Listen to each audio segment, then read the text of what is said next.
Bismillahirrahmanirrahim. Assalamualaikum warahmatullahi wabarakatuh. Alhamdulillahirabbil alamin wassalatu wassalamu ala sayyidina Muhammad wa ala alihi wa sahbihi ajma'in. Subhanaka la ilma lana illa ma 'allamtana innaka antal alimul hakim wa la haula wa la quwwata illa billahil aliyyil azim.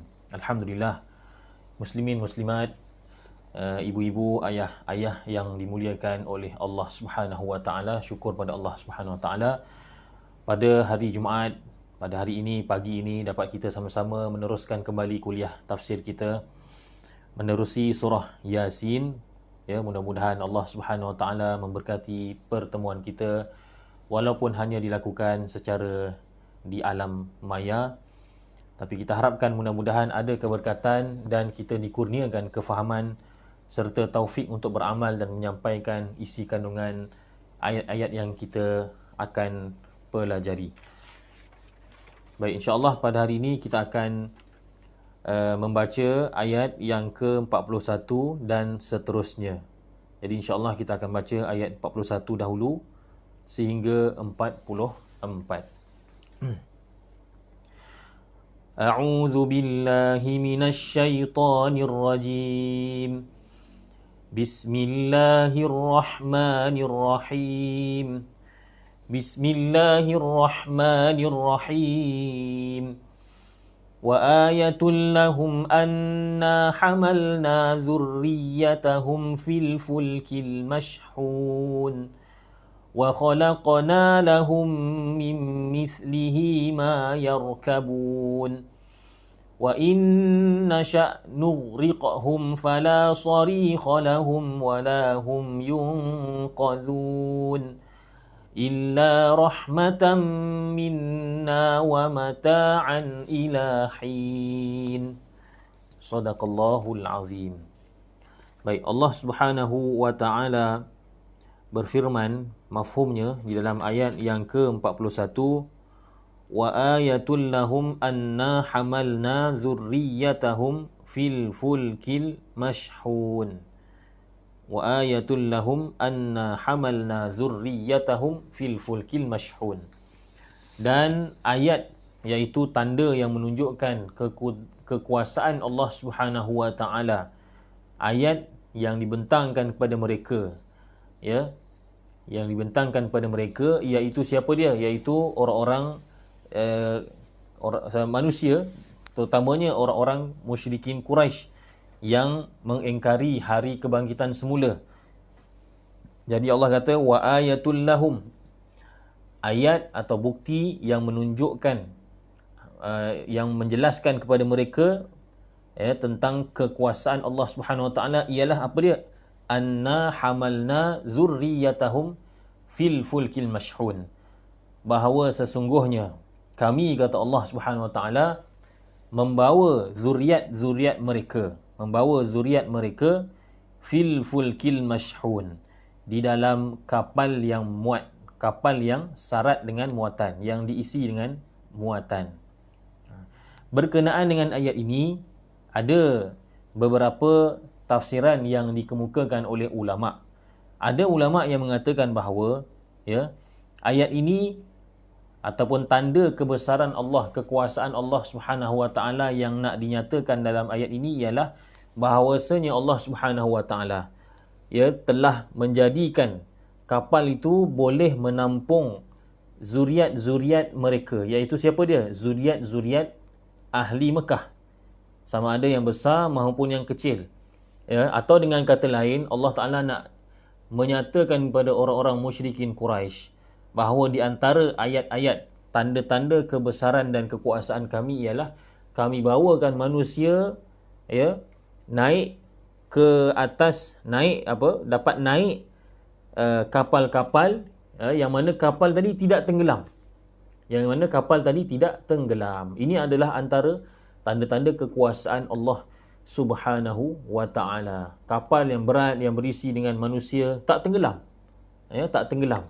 Siapa yang mentadbir, siapa yang berkehendak, siapa yang berkuasa untuk menjadikan kapal itu terapung di atas air, maka tidak ada lain melainkan Allah Subhanahu wa taala.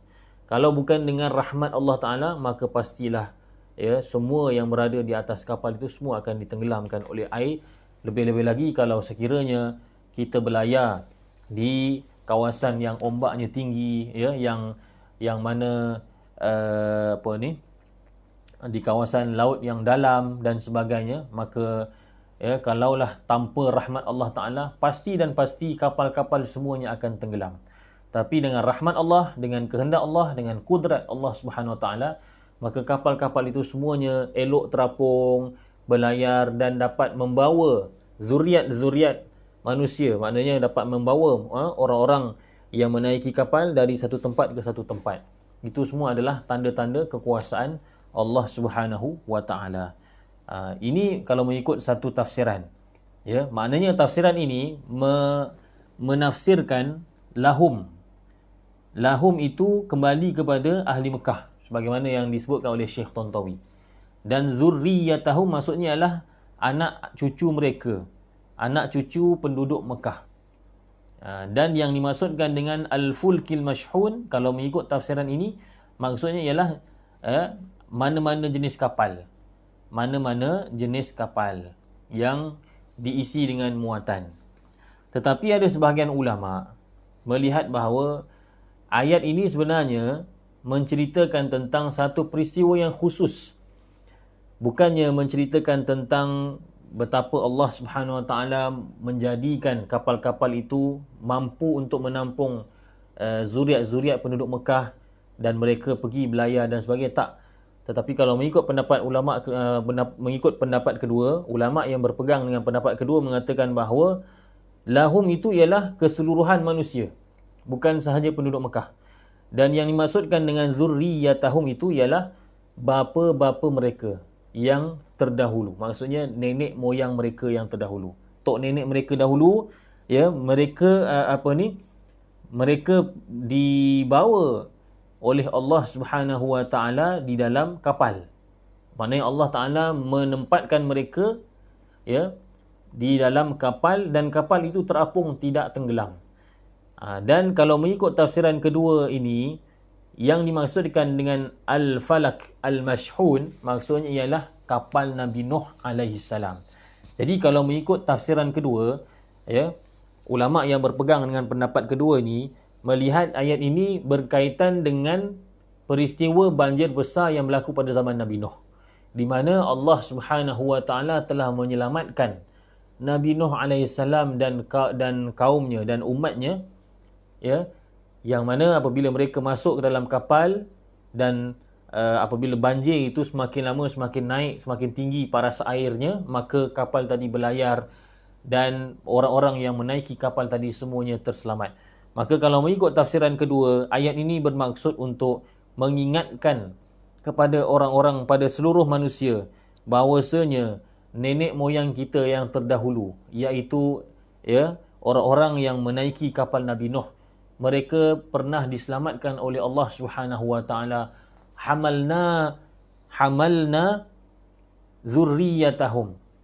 Allah Ta'ala telah menempatkan mereka, membawa mereka, iaitu membawa zurriyatahum di sini maksudnya ialah nenek moyang mereka, bapa-bapa mereka yang terdahulu, fil fulkil mashhun, di dalam kapal yang berisi muatan, iaitu kapal Nabi Nuh alaihi salam. Jadi dalam ayat ini ada dua tafsiran. Cuma timbul persoalan, kalau sekiranya kita berpegang dengan pendapat, kalau kita melihat daripada pendapat kedua, zurriyatahum itu ditafsirkan sebagai nenek moyang. Sedangkan yang kita faham, zuriat ni maksudnya anak, kan?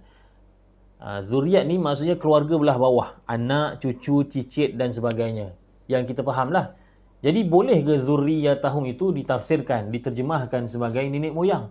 Maka jawapan yang diberikan oleh ramai di kalangan ulama tafsir, mereka kata boleh. Ya, seperti mana dalam Hasyiatul Jamal, begitu juga yang disebutkan dalam tafsir Asy-Syaukani, Al-Wahidi mengatakan boleh. Begitu juga dalam tafsir Al-Baghawi, ya, mereka ni semua dalam Syekh Al-Jamal, Sulaiman Al-Jamal, Al-Wahidi, dan juga Al-Imam Al-Baghawi, rahimahumullahu ta'ala semuanya menganggap bahawa zurriyah itu boleh juga ditafsirkan sebagai nenek moyang. Maknanya zurriyah dalam bahasa Arab dia bukannya digunakan untuk keluarga yang bahagian yang belah bawah. Zurriyah juga boleh digunakan untuk kita katakan terhadap orang-orang yang di atas kita, bapa kita, atuk kita, moyang kita dan ke atas. Ya, demikian yang dikatakan ulama. Kerana apa? Kerana lafaz zurriyah itu kata dalam disebutkan dalam Hasyiatul Jamal mushtarak bainad diddain. Lafaz itu dia berkongsi antara dua makna yang berlawanan. Zurriyah itu boleh digunakan untuk yang di bawah iaitu anak cucu. Zurriyah juga boleh digunakan untuk yang atas-atas, bapa dan sebagainya. Kerana asal makna zurriyah ialah al-khalq. Al-khalq iaitu penciptaan. Jadi nenek moyang kita adalah asal usul kita diciptakan. Manakala kita ni pula diciptakan dari nenek moyang kita. Jadi ada kaitan di antara kedua-duanya dari segi penciptaan. Maka kerana itulah sama ada yang di atas atau yang di bawah boleh digunakan, boleh dipanggil sebagai zurriyah. Ya, boleh digunakan dipanggil sebagai zurriyah. Jadi kalau begitu maka tidak ada masalah pada pendapat kedua ini. Bahkan ya di sisi Imam Ibnu Katsir rahimahullahu taala dan juga Imam Al-Baghawi rahimahullahu taala, ya, seolah-olah inilah tafsiran yang rajih, yang kuat berkenaan dengan ayat ini. Ya, manakala Imam Asy-Syaukani kelihatan cenderung kepada pendapat pertama, iaitu mengatakan bahawa ayat ini menceritakan kepada kita bahawa Allah Taala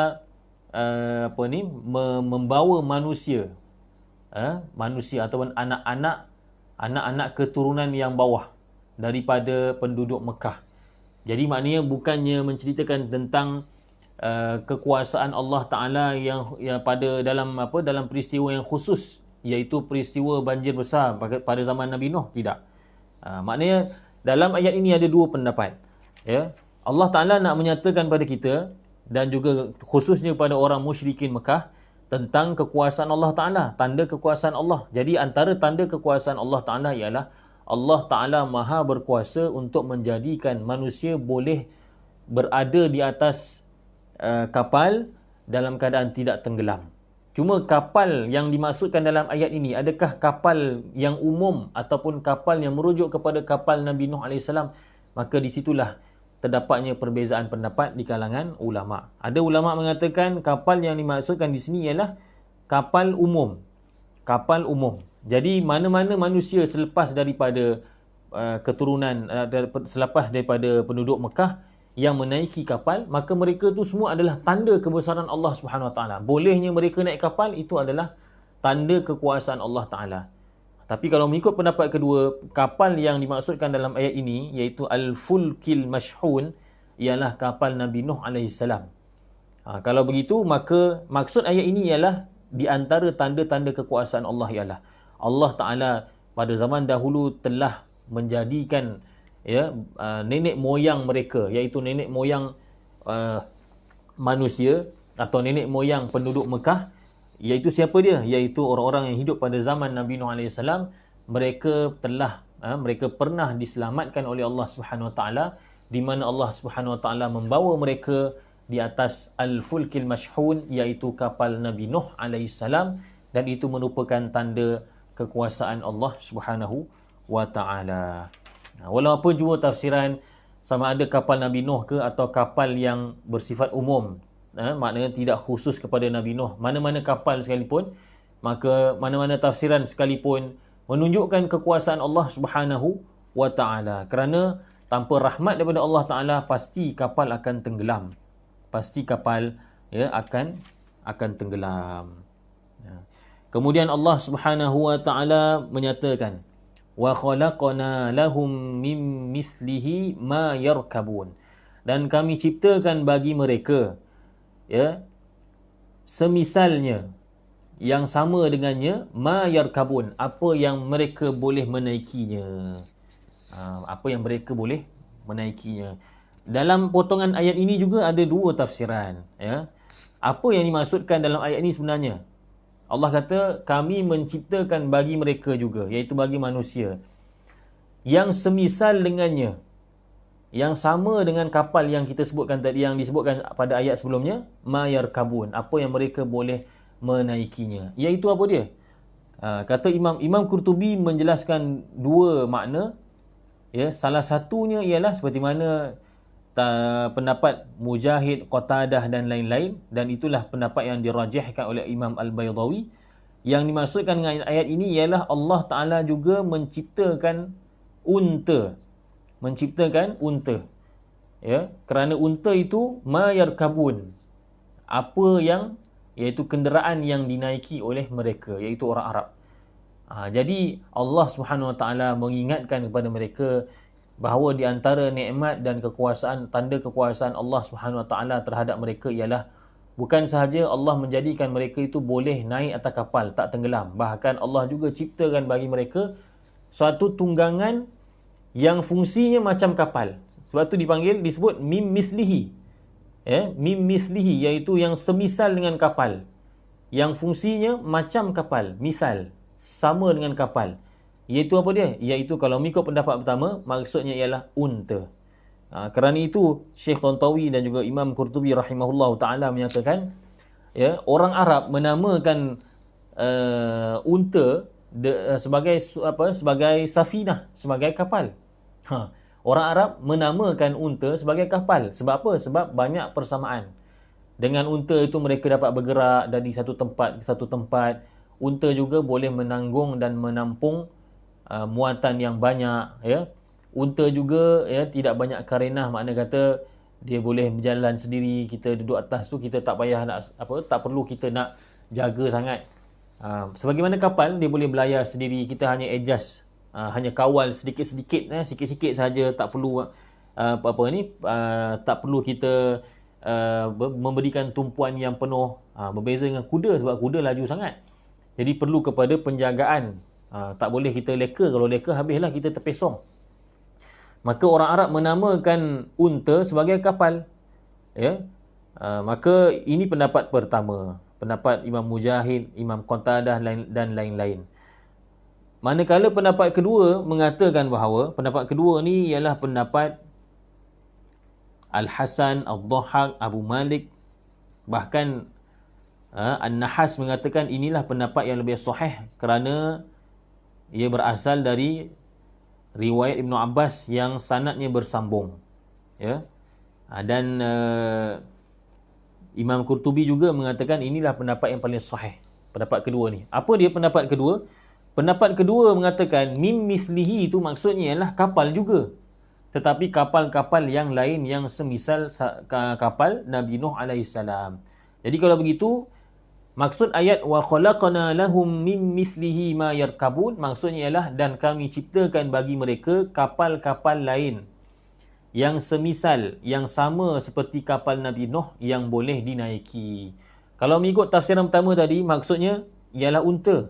Wa khalaqna lahum mim mislihi ma yarkabun, maksudnya ialah dan kami ciptakan bagi mereka unta-unta yang semisal dengan kapal dari segi fungsinya yang boleh dinaiki oleh mereka. Jadi ada dua tafsiran.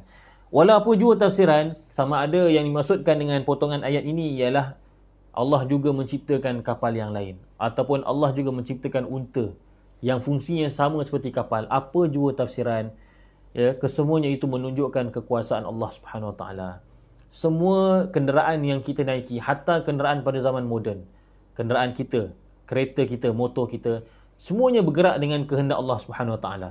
Semuanya bergerak dengan kudrat Allah Subhanahu Wa Taala, dan semuanya itu kalau kita perhatikan baik-baik, ya, maka semuanya adalah tanda-tanda kekuasaan Allah Subhanahu Wa Taala. Hatta walaupun kereta yang kita kata manusia yang ciptakan, tetapi akhirnya nak menggerakkan kereta itu memerlukan pada petrol, dan petrol itu jangan kita lupa ianya adalah daripada Allah Subhanahu Wa Taala. Maka perkara ini perlu kita perhatikan supaya apa? Supaya bila kita naik kenderaan tu kita tak lalai daripada mengingati Allah. Ya, kita tidak lalai daripada mensyukuri nikmat Allah dan menyedari bahawa kenderaan ini sama sekali tidak akan bergerak melainkan dengan kehendak Allah Subhanahu Wa Taala. Kemudian Allah menjelaskan lagi di antara contoh-contoh kurniaan Allah, nikmat yang Allah berikan kepada kita dan tanda-tanda kekuasaannya ialah wa inna sya' nughriqahum fala sarikha lahum wala hum yunqazun illa rahmatan minna wa mata'an ilahin. Dan kalau kami mahu, kata Allah Subhanahu wa taala, kalau kami mahu, nescaya nughriqhum, nescaya kami menenggelamkan mereka, iaitu orang yang naik kapal. Fala sarikha lahum wala hum yunqazun, maka tidaklah ada penolong bagi mereka dan tidaklah mereka diselamatkan.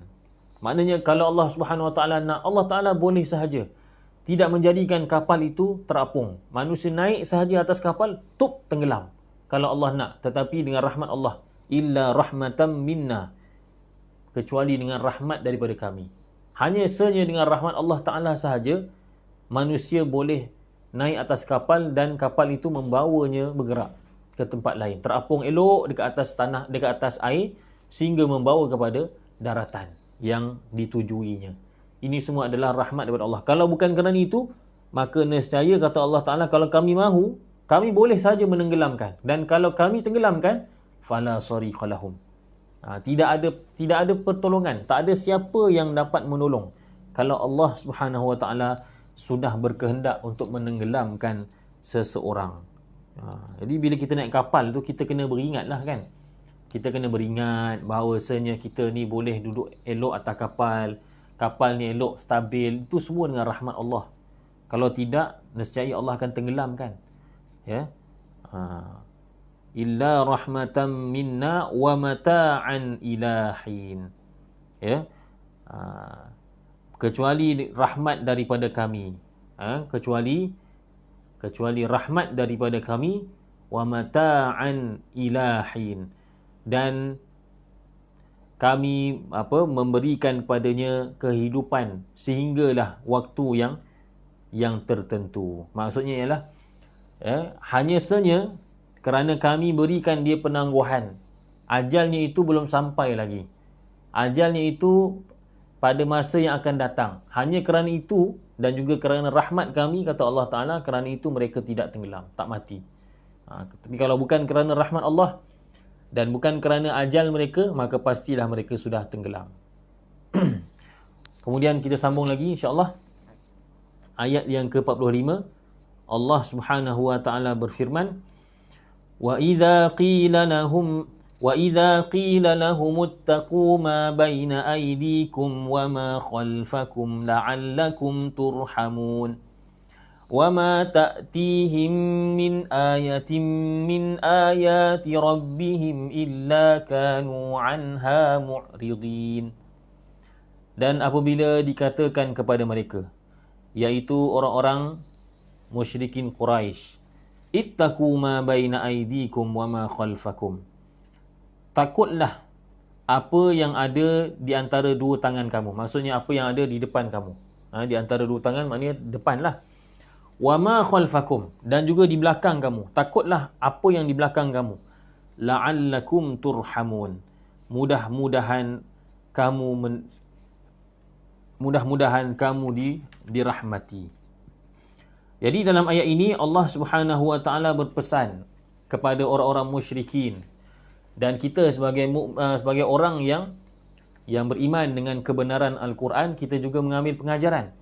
Apa yang dipesan ialah bahawa takutlah, ittaqu, takutlah, bertakwalah, takutlah ataupun berhati-hatilah terhadap apa? Terhadap dua perkara, iaitu apa yang di depan dan apa yang di belakang. Maka dalam menafsirkan ayat ini, dalam menafsirkan apakah yang dimaksudkan dengan depan, belakang, maka terdapat lebih kurang 4 pendapat ulama. Ya. Pendapat pertama ialah pendapat Syekh Tantawi rahimahullahu taala sendiri. Kata Syekh Tantawi, maksud takutlah apa yang ada di depan kamu, apa yang di depan kamu dan apa yang di belakang kamu. Maksudnya ialah jaga-jagalah dosa yang telah lalu dan dosa yang akan datang. Maksudnya kamu hati-hati. Takutlah. Jangan kamu anggap ringan. Jangan kamu anggap benda ni mana kata tak apa lah. Tidak. Sepatutnya kamu berjaga-jaga, berwaspada terhadap dosa yang lalu dosa yang lalu dan juga dosa yang akan datang. Dosa yang akan datang. Sebab manusia ni akan datang akan melakukan dosa. Sebab manusia yang biasa, manusia biasa, mereka tidak terlepas daripada kesilapan. Jadi ini tafsiran Syekh Tantawi rahimahullah ta'ala. Ya, maksud apa yang di depan, apa yang di belakang, maksudnya adalah dosa terdahulu dan dosa terkemudian. Dosa yang akan datang. Manakala Ibnu Abbas radhiyallahu anhuma, ni pendapat kedua, mengatakan bahawa maksud ma baina aidikum, apa yang di depan kamu ialah akhirat.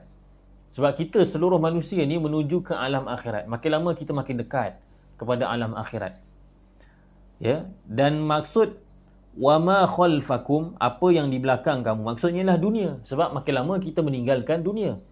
Kan? Makin lama kita meninggalkan dunia, makin lama kita dekat dengan kubur dan jauh daripada kehidupan dunia. Jadi Ibnu Abbas mengatakan apa yang di depan kamu maksudnya ialah akhirat.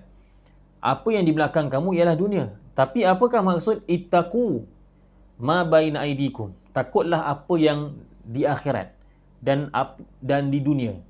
Apa yang dimaksudkan dengan ittaqu ma baina aidikum? Takut tu takut macam mana? Kata Ibnu Abbas, maksud takut tentang akhirat, takut tentang dunia itu ialah, kalau takut akhirat itu maksudnya ialah, kata beliau, beramallah untuk akhirat. Ini kata Ibn Abbas. Manakala takutlah tentang dunia maksudnya ialah berwaspadalah daripada godaan dunia dan jangan kamu tertipu dengannya. Tengok pada zaman kita sekarang ni kan, berapa ramai orang yang terpengaruh dan tergoda dengan godaan dunia. Kadang-kadang ada pendidikan agama yang baik, ya, dibesarkan dalam keluarga yang baik, tetapi hanya kerana sedikit daripada godaan dunia maka akhirnya tergelincir. Dan perkara ini bukannya maksud kata berlaku pada satu dua orang, bahkan ramai. Ya, ramai. Kerana itu hal dunia ni, harta benda dunia ni jangan kita memandang ringan. Sebab hanya dengan taufik Allah Ta'ala sahaja kita akan terlepas daripada godaan dunia.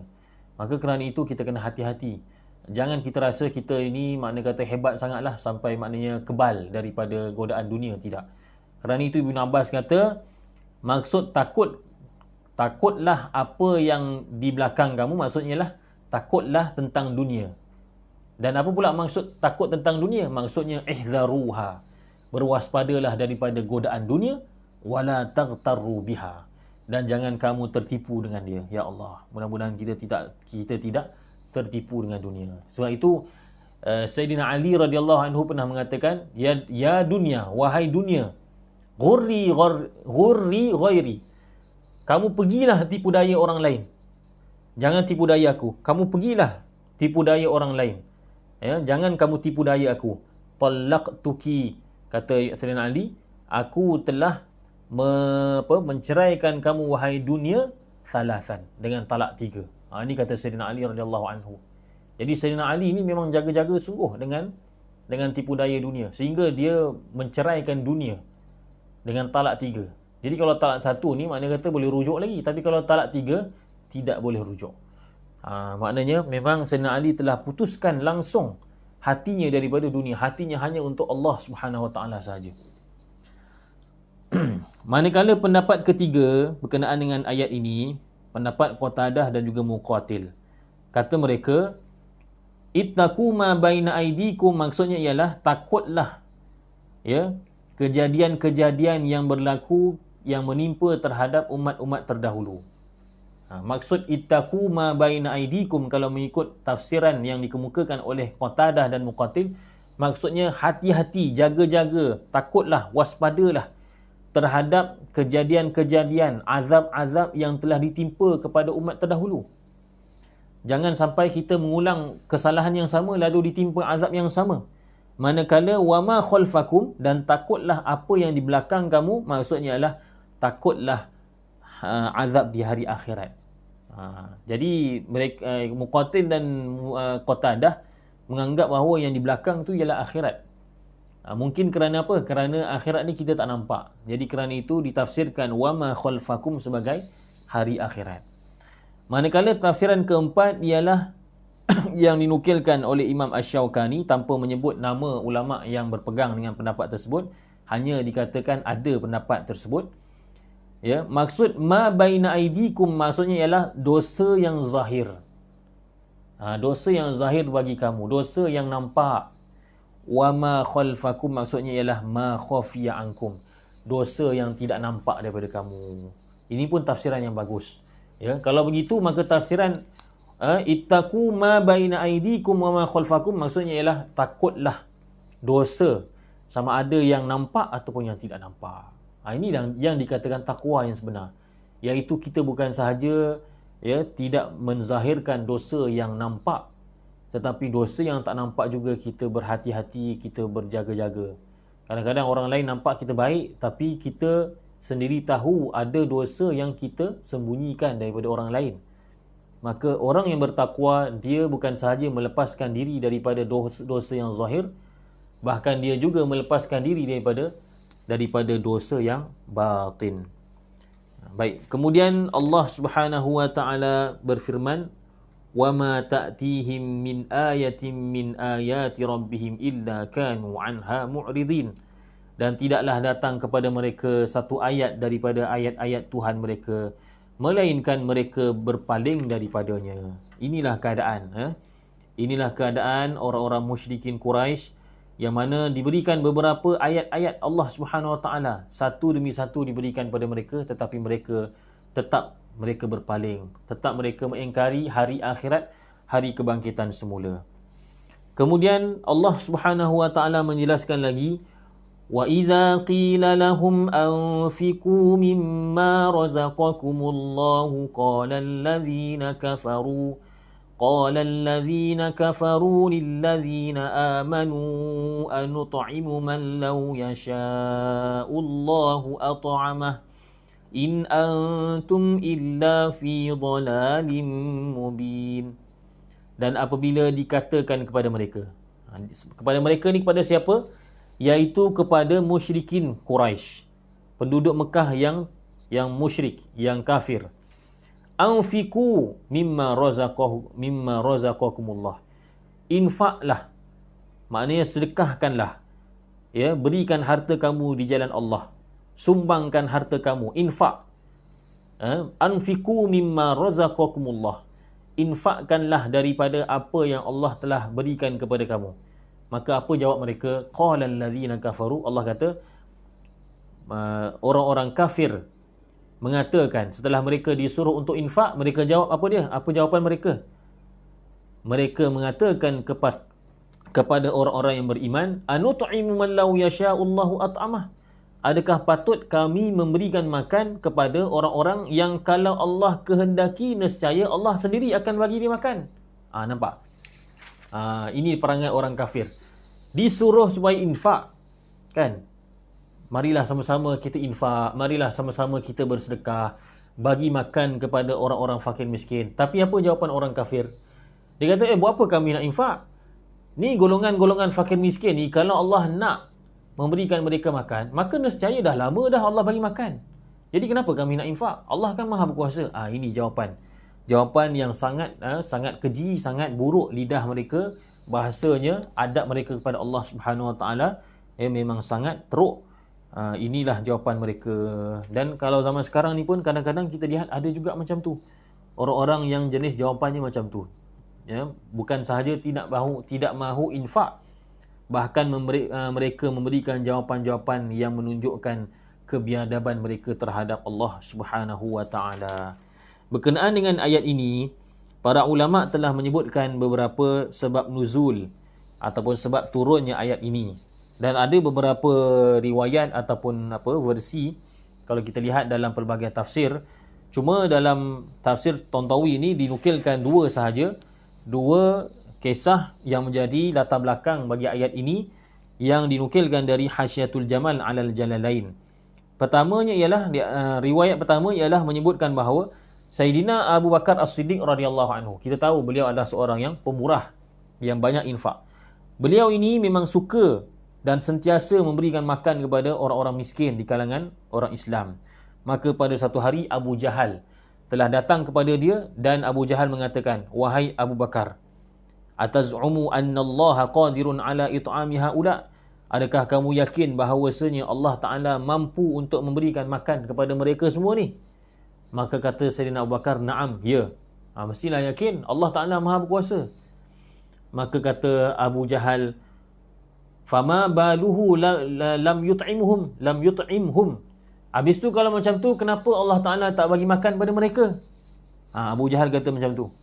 Ni orang-orang miskin ni, kamu kata Allah Ta'ala maha berkuasa bagi makan. Kenapa sekarang ni Allah tak bagi mereka makan? Maka kata Abu Bakar radhiyallahu anhu, ya, ibtala subhanahu wa ta'ala qauman bil faqri wa qauman bil ghina wa amara al fuqara bis sabri wa amara al aghniya bil i'ta. Kata Sayyidina Abu Bakar, sebenarnya ini semua adalah ujian daripada Allah. Allah menguji satu kaum dengan kefakiran, dan Allah menguji satu kaum dengan kekayaan, dan Allah Ta'ala memerintahkan yang fakir ini mereka hendaklah bersabar. Itu perintah Allah kepada mereka. Manakala yang kaya pula Allah perintahkan mereka supaya memberi, menghulurkan bantuan. Maka jawab Abu Jahal, wallahi ya Abu Bakrin, in anta illa fi dalal. Dia kata, demi Allah wahai Abu Bakar, sesungguhnya kamu ni memang benar-benar dalam kesesatan. Abu Jahal pula kata Sayyidina Abu Bakar sesat, padahal dia yang sesat. Abu Bakar radhiyallahu anhu sudah memberikan jawapan yang bagus, jawapan yang sangat logik dan sangat tepat. Ya. Maka kemudian kata Abu Jahal lagi, adakah kamu menyangka bahawasanya Allah Ta'ala mampu memberikan makan kepada mereka, sedangkan dia iaitu Allah Ta'ala tidak memberi makan kepada mereka, lalu kamu sendiri yang bagi makan? Maka Allah Ta'ala pun turunkan ayat, ya, wa idza qila lahum anfiqu mimma razaqakumullah qala allazina kafaru lillazina amanu anut'imu man law yasha'u Allahu at'amah in antum illa fi dhalalin mubin. Dan apabila dikatakan kepada mereka, berilah infak daripada apa yang Allah rezekikan kepada kamu, maka kata orang-orang kafir, khususnya inilah Abu Jahal, sebab kisah tadi Abu Jahal, berkata mereka iaitu orang-orang kafir kepada orang beriman. Dalam kisah tadi orang beriman ialah Abu Bakar.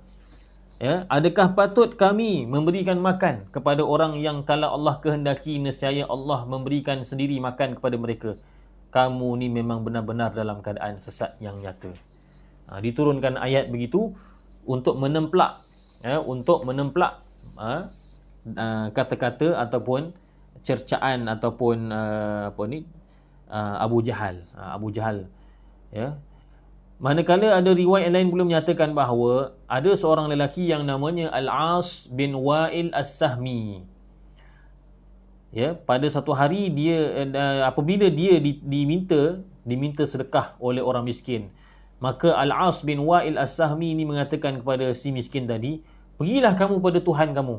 Ni nampak ni kurang ajar betul ni. Ini memang sangat biadab, sangat biadab. Bila orang miskin datang, dia kata, pergilah kamu kepada Tuhan kamu, kerana sesungguhnya dia lebih aula daripada aku. Dia lebih patut memberikan makan kepada kamu berbanding aku. Kemudian Al-As bin Wa'il mengatakan bahawa Allah Subhanahu Wa Ta'ala, sesungguhnya Allah telah melarang kamu, ya, Allah telah menghalang kamu daripada makan, maka ni aku bagi makan pada kamu. Tu jahat, bahasa yang jahat. Dia kata, qad mana'ahu Allahu fa'ut'imuhu ana. Allah dah menghalang ni orang miskin ni daripada makan. Sekarang ni aku yang bagi makan. Ya. Ini kisah Al-As bin Wa'il As-Sahmi. Jadi ada riwayat mengatakan inilah sebab kenapa ayat ini diturunkan. Walau apa jua riwayatnya, tapi kita lihat dalam ayat tadi sudah jelas maknanya. Tanpa kita mentarjihkan mana-mana riwayat, sebab nuzul pun kita tahu dah bahawa orang-orang kafir apabila mereka diperintahkan untuk memberikan infak, mereka kata, buat apa kami nak bagi? Kan Allah kan maha berkuasa. Kalau Allah nak bagi makan, dah lama dah Allah bagi makan pada mereka. Ini kita lihat kata-kata macam ni kadang-kadang ada juga diucapkan oleh orang-orang yang sombong, ya, yang ada harta, kaya, mampu bersedekah, tetapi sombong dalam hatinya, bongkak, ya, dahlah tak nak bagi sedekah, tak nak bagi bantuan musim Covid, musim pandemik ini, bahkan dia pula mencaci pula. Dia pula mencaci. Dia kata, kalau Allah nak bagi, Allah dah lama dah bagi, buat apa kami bagi? Jadi kata-kata ini Orang yang mengatakan begini kena istighfar dan taubat kerana buruk adabnya terhadap Allah Subhanahu Wa Taala. Sepatutnya dia kena faham, Allah tak bagi kerana Allah nak uji kita. Kita yang ada harta ni, Allah nak uji kita, adakah kita memberi kepada, menghulurkan bantuan kepada fakir miskin ataupun tidak. Kalau kita hulurkan bantuan, maka Allah akan gandakan pahala kita, dan rezeki kita sedikit pun kita tidak akan rugi. Dan kalau kita tidak memberikan pada fakir miskin tadi pun, ya, fakir miskin tadi tetap ada bahagian yang Allah Ta'ala telah takdirkan untuk mereka. Rezeki mereka ada. Allah tak berhajat kepada kita pun. Tetapi jangan kita lupa, disebabkan kefakiran, disebabkan kita kedekut, ya, maka kita akan dipersoalkan oleh Allah Subhanahu Wa Taala di hari akhirat nanti. Jadi tidak ada ruginya kalau sekiranya kita memberikan sumbangan, bantuan, sedekah dan sebagainya. Bahkan itulah sebenarnya punca keselamatan bagi kita di dunia dan di akhirat. Ya Allah, ya Rabbal Alamin. Di akhir ayat tadi kita lihat Allah Subhanahu Wa Taala berfirman, in antum illa fi dhalalim mubin. Tidaklah kamu melainkan di dalam kesesatan yang nyata. Kamu ni tak ada lain. Kamu ni memang sesat. Maksudnya kamu ni hanya dalam kesesatan. Ini kata-kata ini siapa yang mengucapkannya? Maka di sini ada beberapa tafsiran yang dikemukakan oleh Imam Asy-Syaukani. Ada ulama yang berpandangan bahawa in antum illa fi dhalalim mubin ini ialah kata-kata orang kafir itu sendiri. Maknanya orang kafir mengatakan kepada orang beriman yang mengajak mereka untuk berinfak. Dia kata in antum illa fi dhalalim mubin. Kamu wahai orang beriman hanya berada di dalam kesesatan yang nyata. Dan ada juga pendapat yang lain, kata Imam Asy-Syaukani, ada juga pendapat yang lain yang mengatakan itu adalah in antum illa fi dhalalim mubin. Itu ialah jawapan daripada Allah sendiri kepada orang-orang kafir yang bakhil dan buruk adab mereka dalam percakapan mereka. Maknanya apabila mereka kata, patutkah kami bersedekah sedangkan Allah Ta'ala gini, maka Allah jawab, in antum illa fi dhalalim mubin. Kamu ni memang benar-benar dalam keadaan tidak lain tidak bukan, kamu hanya berada dalam kesesatan yang nyata. Itu jawapan Allah kepada orang-orang kafir yang kedekut dan buruk adab mereka pada lisan mereka. Maknanya ada dua pandangan lah. Ada yang kata itu kata-kata orang kafir kepada orang beriman, dan ada juga pandangan mengatakan in antum illa fi dhalalim mubin. Itu ialah jawapan Allah Subhanahu Wa Taala sendiri sebagai membalas kata-kata orang-orang kafir yang buruk adabnya dalam percakapan mereka itu. Kemudian Allah Subhanahu Wa Taala berfirman, wa yaquluna mata hadzal wa'du in kuntum shadiqin. Ma yanzuruna illa sayhatan wahidatan ta'khudhuhum wa hum yakhissimun. Fala yastati'una tawsiyatan wala ila ahlihim yarji'un. Wa yaquluna mata hadzal wa'du in kuntum shadiqin. Dan orang-orang kafir itu mengatakan, bilakah masanya hari yang dijanjikan, iaitu hari kiamat. In kuntum shadiqin, kalaulah kamu ini benar-benar betul-betul orang yang benar, sungguh-sungguh orang yang benar. Maka Allah Ta'ala menjawab, ma yanzuruna illa sayhatan wahidah. Tidaklah mereka, iaitu orang-orang kafir yang kata tadi bila hari kiamat berlaku tu, tidaklah mereka itu menunggu melainkan sayhatan wahidah, satu suara sahaja, iaitu satu tiupan sangkakala. Ta'khudhuhum, dengan satu tiupan tadi itu mengambil mereka semua, maknanya mematikan semua mereka. Wahum yakhissimun, dalam keadaan mereka sibuk berbalah-balah. Di antara sifat orang yang kafir ini, mereka ini apa dia? Mereka ini mencabar Allah Ta'ala. Mereka bertanya dalam keadaan mengejek, dalam keadaan angkuh. Mereka kata, mata hadzal wa'd, Bila dia masa yang dijanjikan? Yang kamu kata adanya hari akhirat, adanya hari kebangkitan lah, adanya hari hisab. Bila dia? Mana? Bila? Kalau kamu ni sungguh-sungguh di kalangan orang yang benar, maka bila masanya? Ini kata-kata mereka. Maka Allah Ta'ala jawab, mereka tu bongkak sungguh. Mereka itu hanya tunggu satu suara saja, soihah. Soihah ni satu pekikan, satu suara. Tetapi yang dimaksudkan dengan soihah dalam ayat ini ialah an-nafkhatul ula, iaitu tiupan sangkakala yang pertama, sebagaimana yang dinyatakan oleh Ibnu Abbas dan dinukilkan oleh Imam Al-Baghawi dalam tafsirnya. Hanya satu tiupan sangkakala saja. Dengan tiupan tersebut ta'khuzuhum wa hum yakhisimun. Tiupan tadi mengambil mereka semua, maksudnya ialah mematikan mereka semua. Bila ditiup sangkakala pertama tadi, maka ditiup oleh siapa dia? Israfil, sebagaimana dijelaskan dalam hadis. Maka tiupan itu mematikan seluruh manusia, mati semuanya. Mati semuanya. Allahumma salli ala sayyidina Muhammad. Hancur binasa mereka semua. Wahum yakhisimun, dalam keadaan manusia sibuk dengan mereka, manusia sibuk berbalah-balah dalam urusan duniawi mereka. Ya Allah, ya Rabbal Alamin. Jadi dalam ayat ini menjelaskan kepada kita bahawa ketika mana tiupan sangkakala pertama itu berlaku, kiamat itu berlaku, sebenarnya manusia ketika itu dalam keadaan sibuk, dalam keadaan lalai daripada mengingati Allah, lalai daripada urusan agama, lalai daripada urusan akhirat. Yang mereka sibuk ialah apa dia? Wahum yakhisimun. Mereka sibuk berbalah tentang urusan dunia. Ini yang kita risaukan. Kita takut ketika mana kita sibuk berbalah tentang gosip artis, tentang gosip tokoh-tokoh tertentu.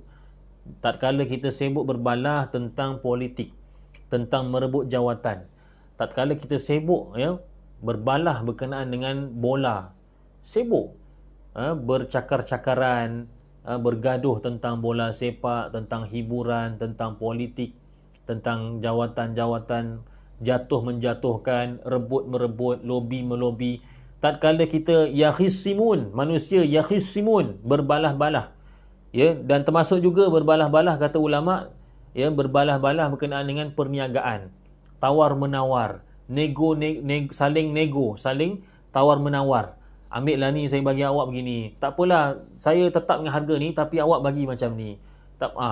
Tatkala manusia yakhisimun, tatkala itulah ditiupkan sangkakala.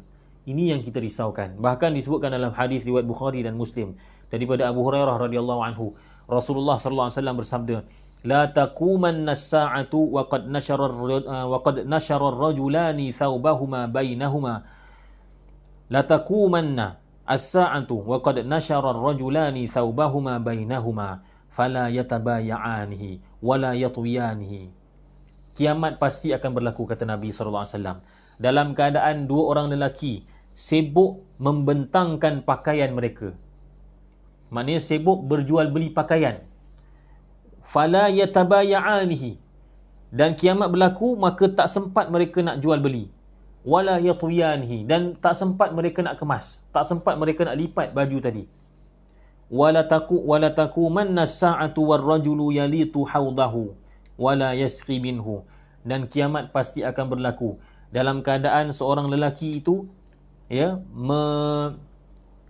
memperbaiki kolamnya. Maknanya dia memperbaiki kolamnya itu dengan maknanya menampal lubang-lubang atau kecacatan pada dinding kolamnya itu.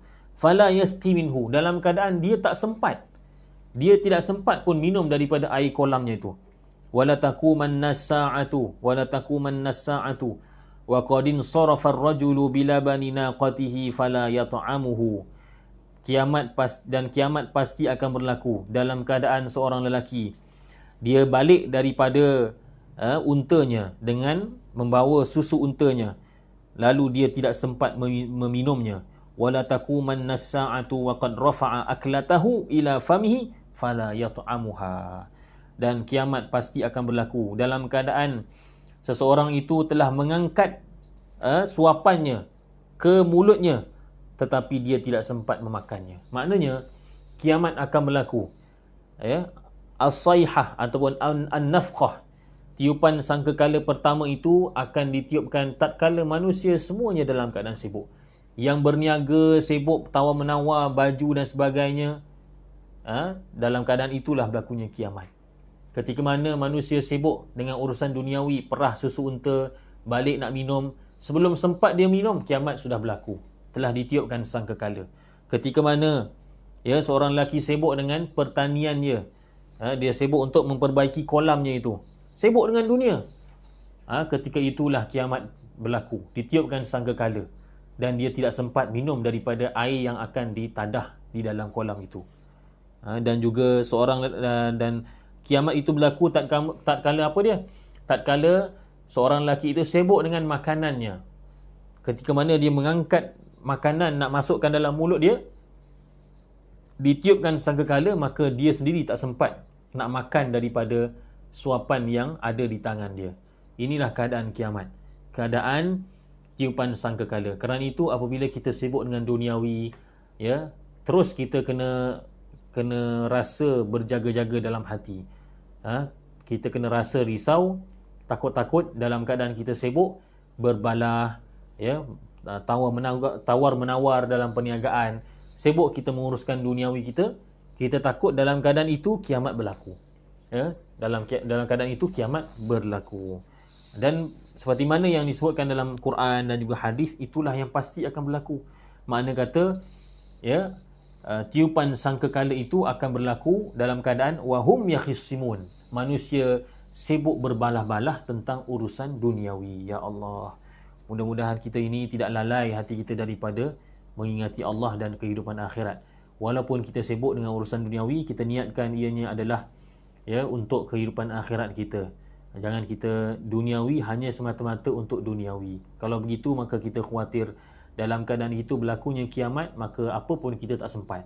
Yang berniaga tak sempat nak menguruskan perniagaannya, yang makan tak sempat nak jamah, yang bawa susu nak bawa balik nak minum pun tak sempat nak minum, kata Nabi SAW.